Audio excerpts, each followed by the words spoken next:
اینجا محمد تیموری در سال 59 تعمیرگاه دستگاه سنگینا ما افتتاح کردیم و از اون سال تا به آرم در رابطه با گریدر و لودر و غلط کوینا فعالیت داریم.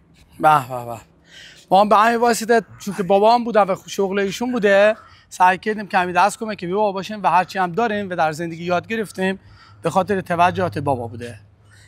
بگین که چی چالش‌هایی با هم داشتیم، یه خاطره تعریف. صبح داریم چالش یکی چالش داریم، تعمیرگاه یه روز وسیله میخواد گیر نمیاد، یه روز نمیدونم قطعه گیر نمیاد، تعمیرات به مشکل برمیخوره، سعی میکنم برطرف شه و چالشی بوده که در عرض این فکر کنم حالا بابا که قبلش شدم ولی در کل امر بابا اینا فکر کنم خودشون نزدیک 40 سال 44 ساله که دارن فعالیت میکنن تو زمین ماشین راهسازی و معدن. چشم اندازتون چیه برای امیدوارم که این شرکت فعالیتش بیشتر شه و ما هم بتونیم بیشتر خدمت به همشهریان. قربون شما مرسی.